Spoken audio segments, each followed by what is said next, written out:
Hey guys, my name's Erica with Retail Rogue. Welcome back to my channel. So I know I've mentioned it before, but I am moving again in about 3 weeks or so, which is still just absolutely insane. Time has flown by and I feel like I still have so much to do.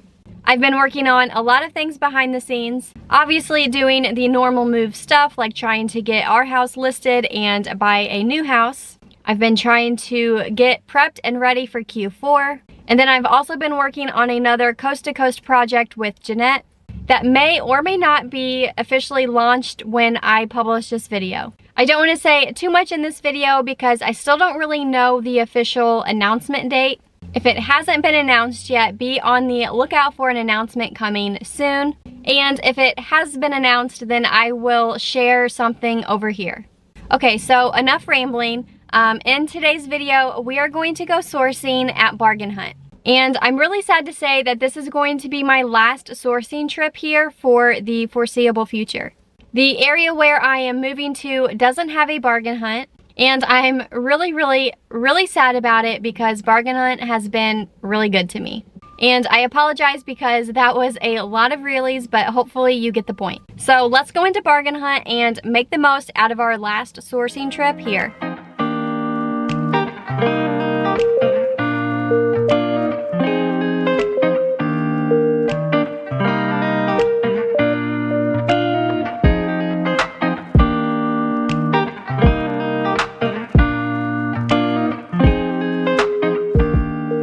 Alrighty guys, so I just made it out of Bargain Hunt and overall I feel like it was a pretty successful sourcing trip.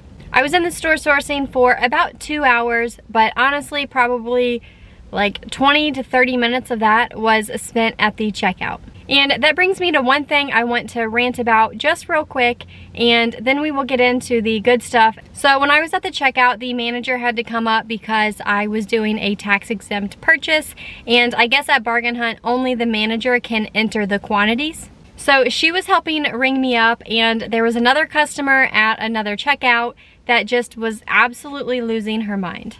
I'm not really sure what happened, but she just started going off and yelling at the cashier. Honestly, at this point, it was causing a pretty big scene in the store, so I told the manager, like, don't worry about me, I'm fine, go de-escalate the situation and do what you gotta do. It's just mind-blowing to see how disrespectful somebody can be in the store when literally that person was just doing their job and trying to help the customer out. Since I'm doing retail arbitrage, obviously I'm sourcing in the stores, so I feel like I come across a lot of these types of situations. And I know I'm rambling, I don't really even know if I'm making sense at this point, but just be nice. It's really not that hard. And when you cause a scene in the store like that, you're only making yourself look bad. So I'm gonna end the rant here. Now let's talk about my sourcing trip in Bargain Hunt. When I first went in the store, I noticed that they had all of their summer seasonal items on sale for 50% off. Honestly, I didn't really find anything here that was worth it. I found this garden hose sprayer thing, but left it behind due to the high rank.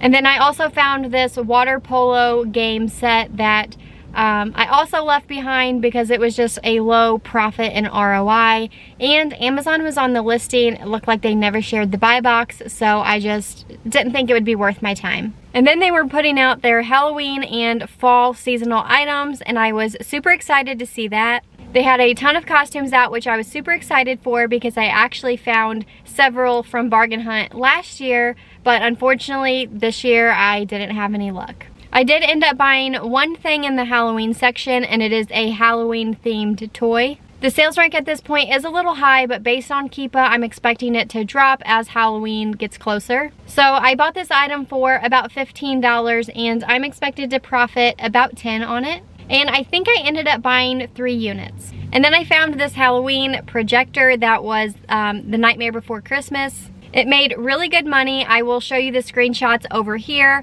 but unfortunately I did leave this one behind, even though it was really painful to do so. When I looked closer into the listing, I noticed it was a generic listing with only one seller on it. And I don't know, to me this was just a red flag, so I decided to leave it behind. It could still be a good selling opportunity, so I guess here's a free lead if you are interested.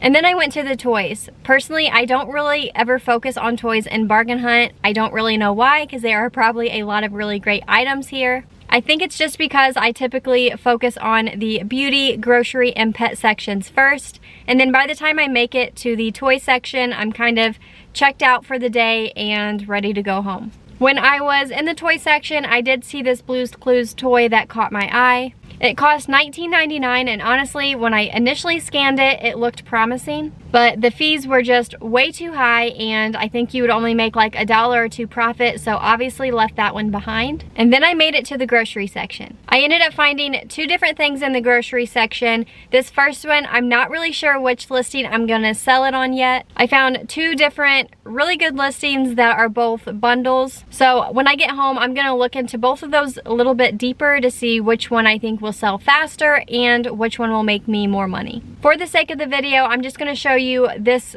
listing as an example. And then the next grocery item I found cost me $3, and I should profit about $8 on those.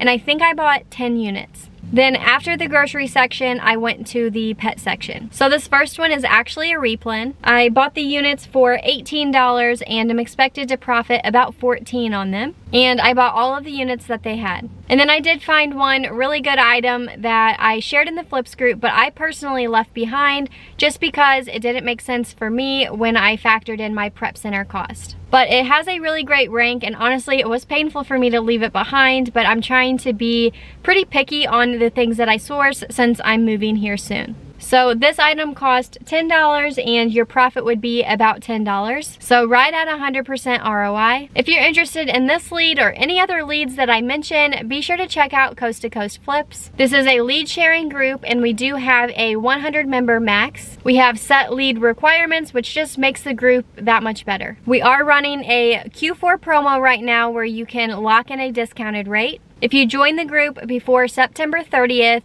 you will save $10 off each month for as long as you remain a member. The link will be down below in the description of all of my videos, but if you're interested in learning more, you can head over to our website. And then the last pet product that I found, I feel like honestly is a gamble. The sales rank is a little high, but Keepa looks like it's selling just at a slower rate. I don't normally do this, but I feel like maybe in this situation I got blinded by the profit, so I decided to just go for it. So this item cost me $24 and I should profit $27 on it. And then the last section I sourced was the health and beauty section. I feel like this is like my bread and butter category. It's my personal favorite and I feel like I can just always find something here. The first item that I scanned was this calcium supplement, and honestly it was so painful to leave behind because it has a really low sales rank. It is really profitable, but Amazon is on the listing and it looks like they dominate the buy box. I looked and looked for a bundle listing, I just couldn't find one, so I decided to move on. And then I started to notice that some of the items I picked up had an FNSKU label on it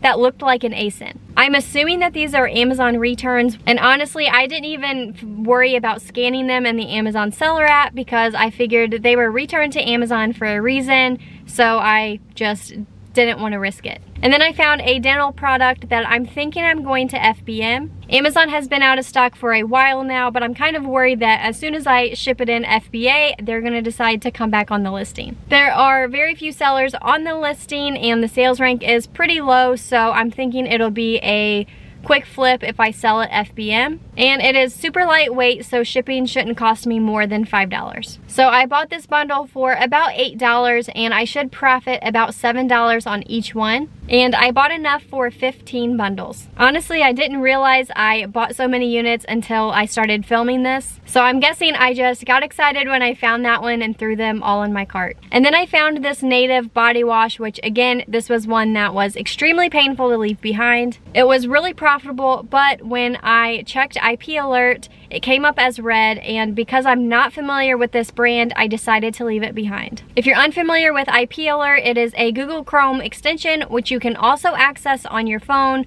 which will tell you whether or not a brand or ASIN is known to file IP complaints. If you're interested in learning more about IP alert or receiving a discount, you can use the link down below or use code RetailRogue30 at checkout to get $30 off your purchase. It really is a great tool to have when you're on the go sourcing like this. And then I also found this item which has a sales rank of about $75,000. I bought it for $6 and I'm expected to profit about $8 on it.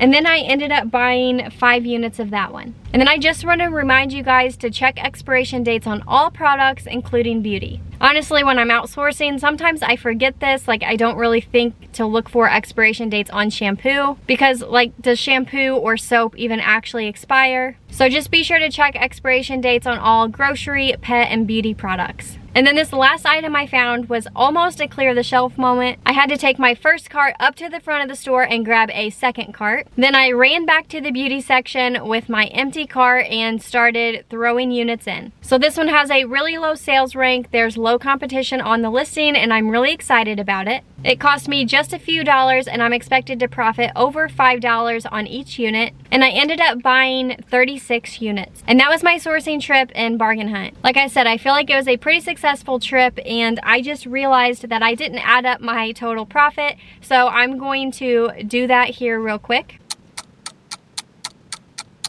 Alright, so I ended up spending $464 and am expected to profit $621. And like I said, I was in there for 2 hours, so if I do the math, 621 divided by 2, I just made $310 an hour. I really don't know any other job or opportunity that would allow me to do that. And it's also really cool that I can do that shopping. So now all that's left at this point is to take this stuff home, get it listed, and then drop it off at my prep center. So that will be it for today's video. Thank you guys so much for watching and tagging along on my very last sourcing trip at Bargain Hunt. It's honestly really bittersweet, but I'm also excited for the next adventure. So please be sure to like, subscribe, and comment, and I will see you guys next time.